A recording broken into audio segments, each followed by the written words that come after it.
திருவண்ணாமலையில் சித்ரா பௌர்ணமி கிரிவலத்திற்காக வந்த பக்தர்கள் விட்டுச் சென்ற 260 டன் குப்பைகள் அப்புறப்படுத்தப்பட்டன. ஞாயிறு திங்கள் என 2 நாட்கள் நடந்த சித்ரா பௌர்ணமி விழாவுக்காக பல்வேறு மாநிலங்களில் இருந்து திருவண்ணாமலைக்கு வந்திருந்த லட்சக்கணக்கான பக்தர்கள் கிரிவலம் சென்று அண்ணாமலையாரை வழிபட்டனர்.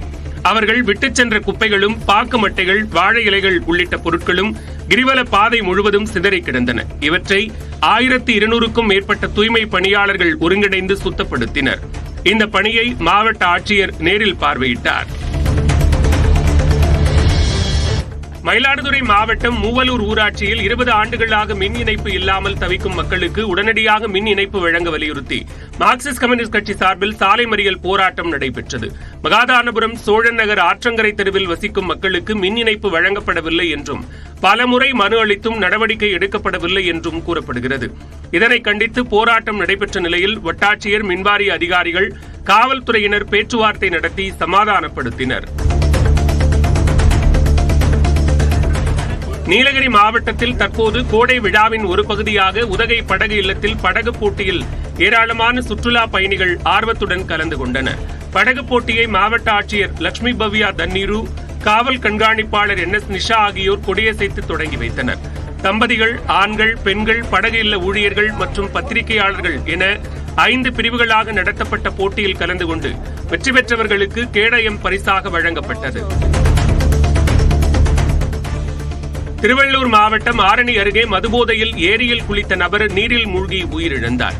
வடக்கநல்லூர் கிராமத்தைச் சேர்ந்த வாசுதேவன் மதுபோதையில் அப்பகுதியில் உள்ள ஏரியில் குளித்துக் கொண்டிருந்த போது நீரில் மூழ்கி உயிரிழந்தார். ஏரியில் வாசுதேவனின் சடலம் மிதப்பதைக் கண்ட அப்பகுதி மக்கள் காவல்துறைக்கு தகவல் தெரிவித்துள்ளனர். இதனையடுத்து சம்பவ இடத்திற்கு விரைந்த ஆரணி காவல் நிலையத்தினர் குமிடிப்பூண்டி தீயணைப்பு வீரர்கள் உதவியுடன் வாசுதேவன் சடலத்தை மீட்டனர். சிவகங்கை மாவட்டம் காரைக்குடி அருகே கோயில் பொங்கல் விழாவை முன்னிட்டு இரட்டை மாட்டு வண்டி எல்லை பந்தயம் விமர்சையாக நடைபெற்றது. சொக்கலிங்கபுதூர் காமன்ராஜா கோவில் பௌர்ணமி பொங்கல் விழாவை முன்னிட்டு சூரக்குடி சிறுவயல் பலவான்குடி சாலையில் மாட்டு வண்டி எல்லை பந்தயம் போட்டி நடைபெற்றது.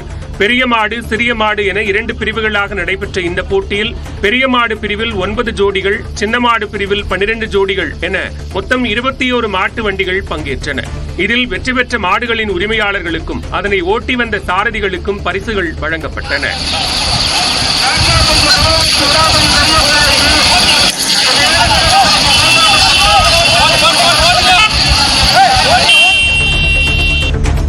நெல்லை மாவட்ட பள்ளிக்கல்வித்துறையின் முயற்சியில் தமிழகத்தில் முதன்முறையாக பள்ளி மாணவர்களுக்கு 2 நாள் இலவச ட்ரோன் பயிற்சி முகாம் நடைபெற்றது. கோடை விடுமுறையை பயனுள்ளதாக கழிக்கும் வகையில் நெல்லை மாவட்டத்தில் உள்ள அரசு மற்றும் அரசு உதவி பெறும் பள்ளிகளைச் சேர்ந்த மாணவ மாணவிகளுக்கு மாவட்ட பள்ளிக்கல்வித்துறை சார்பாக நட்சத்திரம் தொடுவோம் என்ற 2 நாள் ட்ரோன் பயிற்சி முகாம் நெல்லை டவுன் அரசு மேல்நிலைப் பள்ளியில் நடைபெற்றது. இதில் அரசு மற்றும் அரசு உதவி பெறும் பள்ளிகளைச் சேர்ந்த 100 மாணவ மாணவிகளை தேர்ந்தெடுத்து அவர்களுக்கு ட்ரோன் பயிற்சிகள் வழங்கப்பட்டன. பெரம்பலூரில் உள்ள பிரசித்தி பெற்ற யசனைக்காட்டு மாரியம்மன் கோவில் சித்திரை திருவிழா தேரோட்டம் விமர்சையாக நடைபெற்றது. சித்திரை திருவிழாவை முன்னிட்டு கடந்த மாதம் 27ஆம் தேதி பூச்செறிதல் விழா நடைபெற்றது. இதனைத் தொடர்ந்து 4ஆம் தேதி காப்பு கட்டுதல் நிகழ்வு, 12ஆம் தேதி பொங்கல் வைத்தல், அலகு குத்தல் மற்றும் மாவிளக்கு பூஜைகள் நடந்தன. இதனைத் தொடர்ந்து அலங்கரிக்கப்பட்ட தேரில் மலர் அலங்காரத்தில் அம்மன் எழுந்தருளி பக்தர்களுக்கு காட்சியளித்தார். சிவகங்கை மாவட்டம் காரைக்குடி அருகே அரண்மனை சிறுவயலில் புலிக்குத்தியம்மன் பூச்செறிதல் விழாவை முன்னிட்டு வடமாடு மஞ்சுவிரட்டு போட்டி நடத்தப்பட்டது. 13 காளைகள் களம் கண்ட நிலையில் 117 மாடுபிடி வீரர்கள் குழுவுக்கு 9 வீரர்கள் வீதம் விளையாடி காளைகளை அடக்க முயன்றனர்.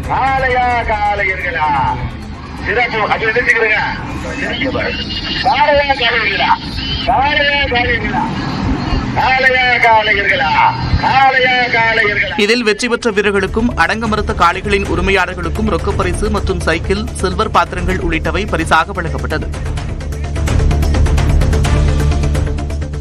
127வது மலர் கண்காட்சியை முன்னிட்டு வரும் 15ஆம் தேதி நீலகிரி மாவட்டத்திற்கு உள்ளூர் விடுமுறை அறிவித்து மாவட்ட ஆட்சியர் லட்சுமி பவ்யா தண்ணீரு அறிவித்துள்ளார்.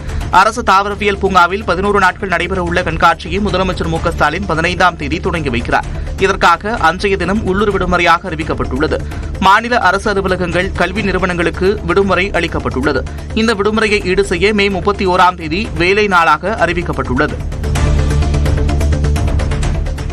நெல்லை மாவட்டம் மேலநத்தம் பகுதியில் 15 நாட்களுக்கு மேலாக சுத்தமான குடிநீர் வராததால் பொதுமக்கள் கடும் அவதியடைந்துள்ளனர். பொது நீர்த்தேக்க தொட்டிகளுக்கு சீவலப்பேரி தாமிரபரணி கூட்டு குடிநீர் திட்டத்தின் மூலம் குடிநீர் வழங்கப்படுகிறது. அதில் கடந்த 15 தினங்களுக்கும் மேலாக வரும் தண்ணீர் கலங்கலாகவும் துர்நாற்றத்துடனும் இருப்பதாக அப்பகுதி மக்கள் ஊராட்சி அலுவலகத்தில் புகார் அளித்தனர். நடவடிக்கை எடுக்கப்படாததால் திருவிழா நடக்கும் சமயத்தில் பெரும் இன்னலுக்கு ஆளாவதாக அப்பகுதி மக்கள் குற்றம் சாட்டுகின்றனர்.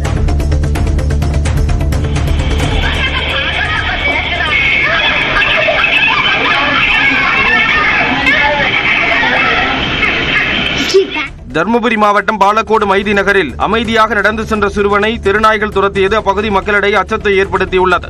2 தெருநாய்கள் சிறுவனை துரத்த முற்படுவதும் அந்த வழியில் வந்த பெண் சிறுவனை பாதுகாத்ததும் சிசிடிவி காட்சிகளில் பதிவாகியுள்ளது. தெருவில் சுற்றித் திரியும் நாய்களை கட்டுப்படுத்த பேரூராட்சி நிர்வாகம் நடவடிக்கை மேற்கொள்ள வேண்டும் என கோரிக்கை எழுந்துள்ளது.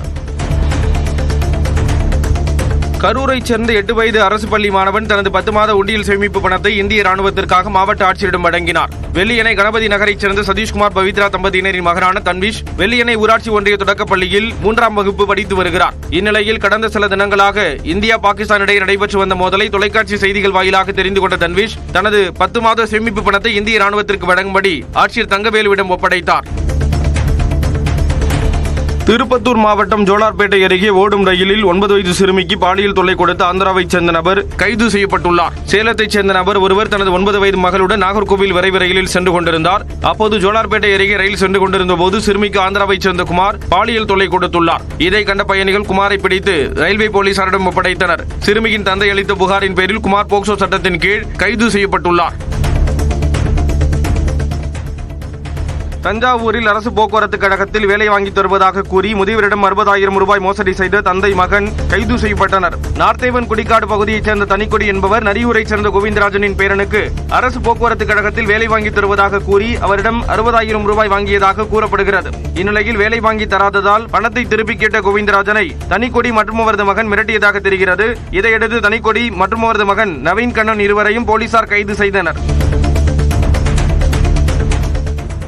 திருவாரூர் அருகே நடத்தையில் சந்தேகப்பட்டு துன்புறுத்தி வந்த கணவனை மின் கம்பியால் கழுத்தை நெரித்து கொலை செய்த மனைவியை போலீசார் கைது செய்தனர். உமா மகேஸ்வரபுரத்தைச் சேர்ந்த ஆனந்த பத்மநாபன் பூதமங்கலச்சேரி கால்வாய் பகுதியில் இறந்து கிடந்தார். இது குறித்து அவரது மனைவி சவிதா மீது சந்தேகத்தின் அடிப்படையில் போலீசார் தீவிர விசாரணை நடத்தினர். விசாரணையின் போது தனது நடத்தையில் சந்தேகப்பட்டு மது அருந்திவிட்டு கணவர் துன்புறுத்தியதால் அவரை மின்கம்பியால் கழுத்தை நெரித்து கொலை செய்ததாக சவிதா ஒப்புக்கொண்டுள்ளார். இதையடுத்து போலீசார் சவிதாவை கைது செய்து சிறையில் அடைத்தனர்.